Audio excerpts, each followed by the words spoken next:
फातिमा की रानी माँ, प्रभु यीशु की माँ, आसरा तू ही है माँ।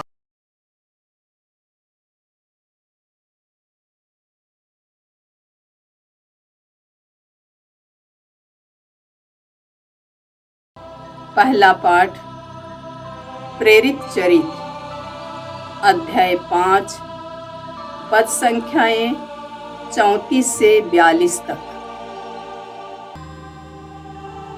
प्रेरित इसलिए आनंदित होकर महासभा के भवन से निकले कि वे यीशु के नाम के कारण अपमानित होने योग्य समझे गए। उस समय गमालियल नामक फरीसी, जो संहिता का शास्त्री और सारी जनता में सम्मानित था, महासभा में उठ खड़ा हुआ। उसने प्रेरितों को थोड़ी देर के लिए बाहर ले जाने का आदेश दिया और महासभा के सदस्यों से यह कहा, इस्राएली भाइयों, आप सावधानी से विचार करें कि इन लोगों के साथ क्या करने जा रहे हैं। कुछ समय पहले थेउदुस प्रकट हुआ। वह दावा करता था कि मैं भी कुछ हूँ, और लगभग 400 लोग उसके अनुयायी बन गए। वह मारा गया। उसके सभी अनुयायी बिखर गए और उनका नाम निशान भी नहीं रहा।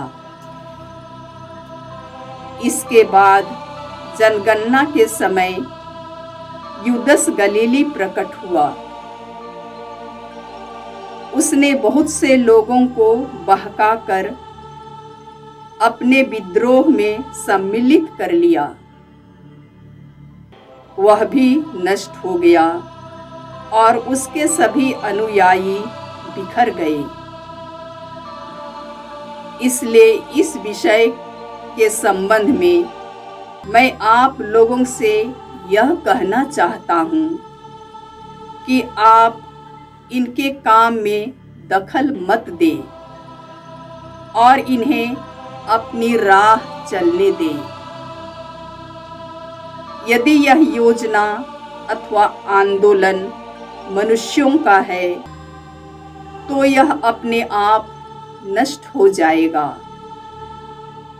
परंतु यदि यह ईश्वर का है तो आप इन्हें नहीं मिटा सकेंगे और ईश्वर के विरोधी प्रमाणित होंगे। वे उसकी बात मान गए। उन्होंने प्रेरितों को बुला भेजा, उन्हें कोड़े लगवाए और यह कड़ा आदेश देकर छोड़ दिया कि तुम लोग यीशु का नाम लेकर उपदेश मत दिया करो। प्रेरित इसलिए आनंदित होकर महासभा के भवन से निकले कि वे यीशु के नाम के कारण अपमानित होने योग्य समझे गए।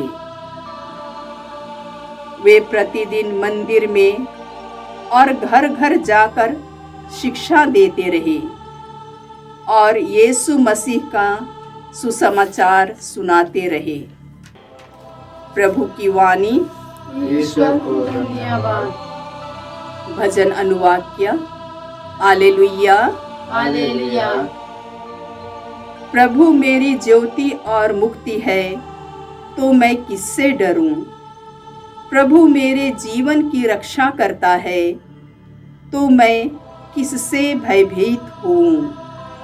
अनुवाक्य। Hallelujah hallelujah. मैं प्रभु से यही प्रार्थना करता रहा कि मैं जीवन भर प्रभु के घर में निवास करूंगा और प्रभु की मधुर छत्र छाया में रहकर उसके मंदिर में मनन करूं। अनुवाक्य हालेलुया। हालेलुया। मुझे विश्वास है कि मैं इस जीवन में प्रभु की भलाई को देख पाऊंगा। प्रभु पर भरोसा रखो, दृढ़ रहो और प्रभु पर भरोसा रखो। अनुवाक्य हालेलुया। हालेलुया। जय घोष। हालेलुया। मनुष्य रोटी से ही नहीं जीता है, वह ईश्वर के मुख से निकलने वाले हर एक शब्द से जीता है। हालेलुया। प्रभु आप लोगों के साथ हो और आपकी आत्मा के साथ। संत यूहन्ना के अनुसार पवित्र सुसमाचार। हे प्रभु तेरी महिमा हो। अध्याय 6 पद संख्या 1 से 15 तक। यीशु गलीलिया अर्थात तिबेरियस के समुद्र के उस पार चले गए। एक विशाल जनसमूह उनके पीछे हो लिया, क्योंकि लोगों ने उन चमत्कारों को देखा था जिन्हें यीशु बीमारों के लिए करते थे। यीशु पहाड़ी पर चढ़े और वहां अपने शिष्यों के साथ बैठ गए। यहूदियों का पास्का पर्व निकट था। यीशु ने अपनी आंखें ऊपर उठाई और देखा कि एक विशाल जनसमूह उनकी ओर आ रहा है, और उन्होंने फिलिप से यह कहा, हम इन्हें खिलाने के लिए कहाँ से रोटियां खरीदें? उन्होंने फिलिप की परीक्षा लेने के लिए यह कहा। वह तो जानते ही थे कि वह क्या करेंगे। फिलिप ने उन्हें उत्तर दिया, 200 दीनार की रोटियां भी इतनी नहीं होंगी कि हर एक को थोड़ी थोड़ी मिल सके। उनके शिष्यों में से एक सीमोन पेतरुस के भाई अंद्रेस ने कहा, यहाँ एक लड़के के पास जौ की 5 रोटियां और 2 मछलियां हैं, पर यह इतने लोगों के लिए क्या है? यीशु ने कहा, लोगों को बैठा दो। उस जगह बहुत घास थी। लोग बैठ गए। पुरुषों की संख्या लगभग 5000 थी। यीशु ने रोटियां ले ली, धन्यवाद की प्रार्थना पढ़ी और बैठे हुए लोगों में उन्हें उनकी इच्छा भर बंटवाई।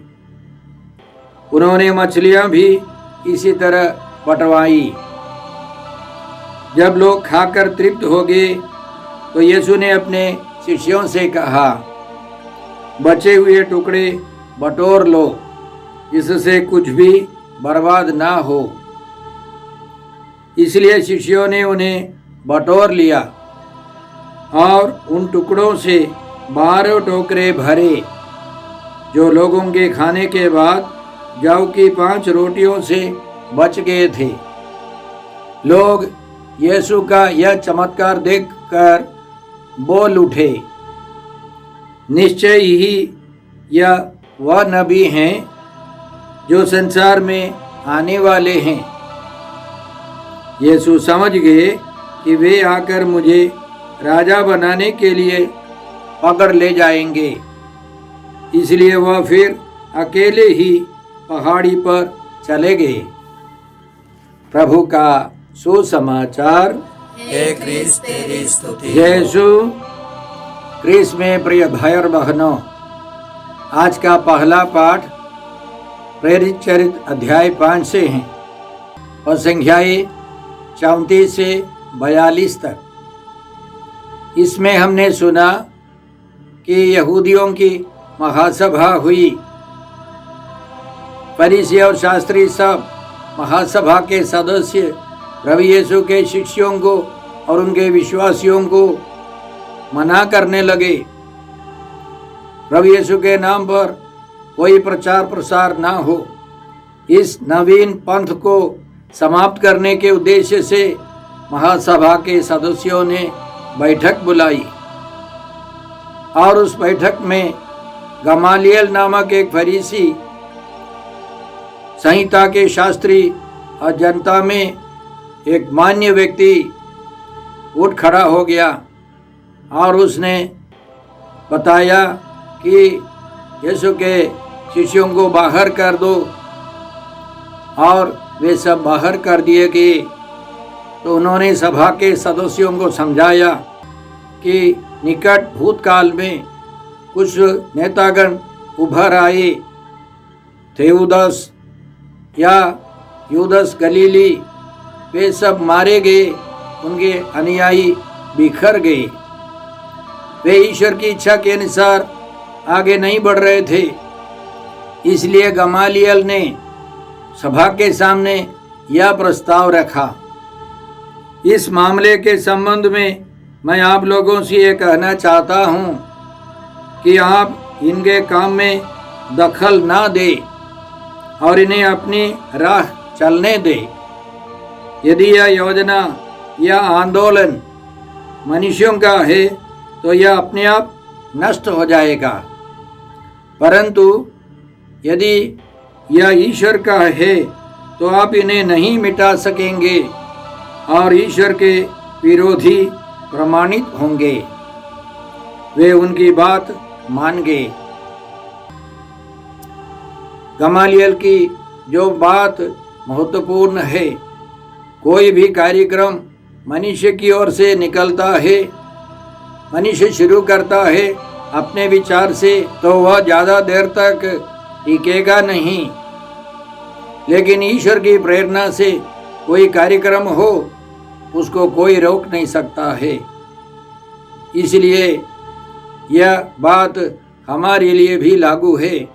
हम ईश्वर की प्रेरणा से आगे चलते हैं, कार्य करते हैं, तो वे कार्य टिकाऊ रहेंगे।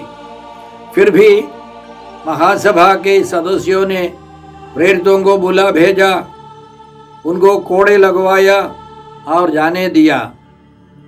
तो हमने सुना, प्रेरित इसलिए आनंदित होकर महासभा के भवन से निकले कि वे यीशु के नाम के कारण अपमानित होने योग्य समझे गए। यीशु के कारण दुख सहने के लिए वे तैयार हो गए। वे लोग सौभाग्य समझते हुए दुख सहकर ईश्वर की स्तुति करते हुए चले गए। आगे हम लोग पढ़ते हैं, वे प्रतिदिन मंदिर में और घर घर जाकर शिक्षा देते रहे और यीशु मसीह का सुसमाचार सुनाते रहे। तो हमें समझना है कि इसी तरह अन्याय अत्याचार सहते हुए प्रभु का प्रचार प्रसार हुआ है। जहाँ यीशु के शिष्य लोग गए वहाँ उनको बहुत सहना पड़ा, लेकिन कलीसिया का विकास होता गया, क्योंकि यह ईश्वर की योजना है, ईश्वर की प्रेरणा है। इसलिए हम प्रभु को धन्यवाद देते हैं कि हम सबों को भी अन्य प्रेरितों से, अन्य कई लोगों से विश्वास का वरदान मिला है, सुसमाचार मिला है, और इसी तरह यीशु के विश्वासियों का समुदाय बढ़ता गया। पिता ईश्वर की इस महान योजना के लिए हम धन्यवाद देते हैं। आज के सुसमाचार में हमने सुना कि प्रभु यीशु ने रोटियों को बढ़ाकर, जौ की 5 रोटियों और 2 छोटी छोटी मछलियों को बढ़ाकर 5000 पुरुषों को, उससे ज़्यादा महिलाओं को और बच्चों को सब खिलाया पिलाया, उनकी इच्छा भर बंटवाई। यह चमत्कार चारों सुसमाचार में हम पाएंगे। इसका मतलब यीशु के चमत्कारों में यह सबसे महत्वपूर्ण एक चमत्कार है। और इस अध्याय के आगे हम लोग पढ़ते हैं कि यीशु ने रोटियों को बढ़ाकर खिलाने के बाद परम प्रसाद के बारे में शिक्षा दी। एक समय आने वाला है जिसमें यीशु अपने शरीर के रूप में रोटी को बदल देंगे। यीशु का कहना है, जीवन की रोटी मैं हूँ, स्वर्ग से उतरी हुई वह जीवंत रोटी मैं हूँ। स्वर्ग की रोटी के बारे में समझाने के लिए यीशु ने पहले लोगों को तैयार किया, लोगों को रोटियों को बढ़ाकर खिलाया। इस घटना के द्वारा प्रभु यीशु हमको बहुत सारी बातें सिखाते हैं। सबसे पहले यीशु सुसमाचार सुनाने वाले हैं, शिक्षा देने वाले हैं, सुसमाचार सुनाने वाले हैं, रोगियों को चंगा करने वाले हैं। वे शिक्षा देते हैं, सुसमाचार सुनाते हैं, आत्मा के लिए, मन के लिए। वे साथ साथ शरीर की पुष्टि के लिए रोटी देने वाले हैं। वे एक मनुष्य की संपूर्ण चंगाई के लिए, संपूर्ण विकास के लिए तैयार है। यीशु चाहते हैं कि हर एक व्यक्ति के शरीर, मन और आत्मा का विकास हो, संपूर्ण मुक्ति हो, सबों की भलाई हो। इसलिए यीशु ने वचन सुनाया, साथ साथ उनके शरीर के लिए भोजन दिया। हम जानते हैं उत्पत्ति ग्रंथ में ईश्वर ने मनुष्य को बनाने के बाद यह बताया, सब हरियाली को मैं तुम्हें देता हूँ भोजन के रूप में। जब इस्राएली लोग 40 साल मरुभूमि से गुजर रहे थे, ईश्वर ने आसमान से मन्ना गिराया, उनके लिए भोजन की व्यवस्था की। और अब यीशु मनुष्यों के लिए, अपने श्रोतागणों के लिए भोजन का प्रबंध करते हैं। यीशु हमारे लिए सोचते हैं। उसके अलावा हम जानते हैं कि फिलिप जैसे लोग, अंद्रेस जैसे लोग सोचते हैं कि यह 5 रोटियां 2 मछलियां किसके लिए हैं? इतनी सारी भीड़ के सामने यह कुछ नहीं है, हम इनसे कुछ भी नहीं कर सकते। इसी तरह सोचकर मनुष्य निराश हो जाते। बहुत सारे संकट, समस्या आने पर हम निराश होकर बैठ जाते। लेकिन यीशु कहते हैं, उन 5 रोटियों को, 2 मछलियों को मेरे पास लाओ। हमारी समस्याओं को यीशु के हवाले करना है। हम अकेले कुछ नहीं कर सकते, लेकिन यीशु के हाथ में 5 रोटियां पड़ने पर वे उन रोटियों को उठाकर आशीष की प्रार्थना पढ़ते हैं, ईश्वर को धन्यवाद देते हैं और तोड़ तोड़ कर लोगों को देते हैं।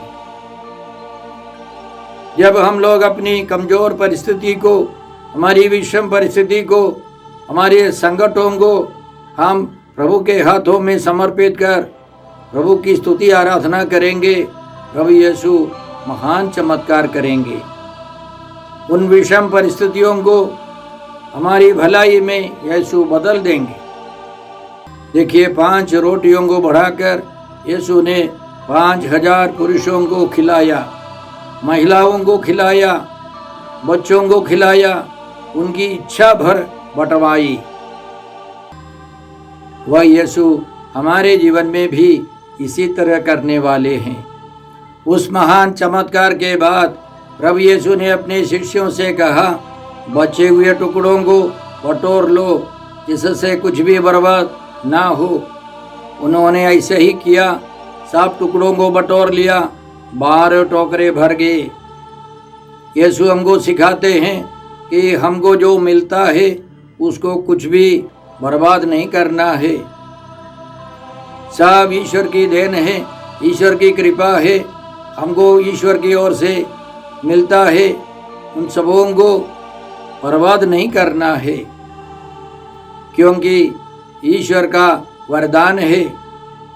इस पृथ्वी को भी, इस पृथ्वी के सारे वरदानों को, सारी संपत्तियों को, सारी वस्तुओं को हम बर्बाद ना करें। हमको जितना चाहिए उतना का प्रयोग करना है, बाकी हमारे लिए, आने वाली पीढ़ियों के लिए बचाए रखना है। बर्बाद करना ईश्वर का स्वभाव नहीं है। बटोर कर दूसरों के लिए, दूसरों की भलाई के लिए उन सबों का प्रयोग करना है। और यीशु को मालूम हो गया कि बहुत सारे लोगों ने इस चमत्कार के बाद यीशु को सही मायने से नहीं देखा। यीशु को राजा बनाने की साजिश है, योजना है, यह समझकर यीशु अकेले ही पहाड़ी पर चले गए। ऐसे लोगों का विचार था कि यीशु जैसे एक व्यक्ति चाहिए जो राजा के रूप में, इस पृथ्वी के राजा के रूप में लोगों को रोटी का प्रबंध करे, जीने का प्रबंध करे।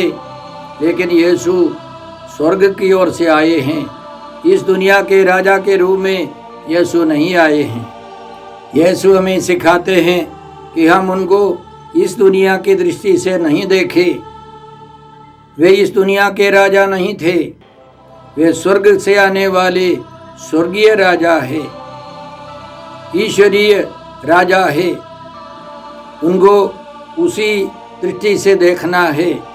इसलिए संत पौलुस कुरिन्थियों के नाम दूसरे पत्र अध्याय 5 पद संख्या 16 में लिखते हैं, हमने मसीह को पहले दुनिया की दृष्टि से देखा, किंतु अब हम ऐसा नहीं करते। संत पौलुस ने मन परिवर्तन के पहले यीशु को इस दुनिया की दृष्टि से देखा। मन परिवर्तन के बाद संत पौलुस ने समझ लिया कि यीशु ईश्वर के पुत्र हैं, एकमात्र मुक्तिदाता हैं, वे राजाओं के अधिराज हैं, प्रभुओं के प्रभु हैं।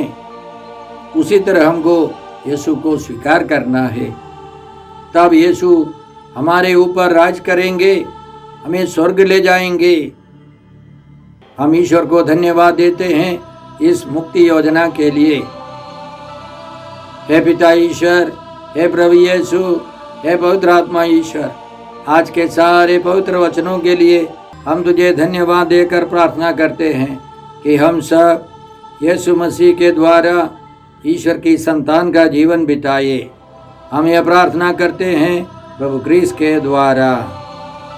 हमारे प्रभु यीशु क्रिस्त की कृपा, ईश्वर का प्रेम और पवित्र आत्मा का साहचर्य आप सबों को प्राप्त हो। आमीन।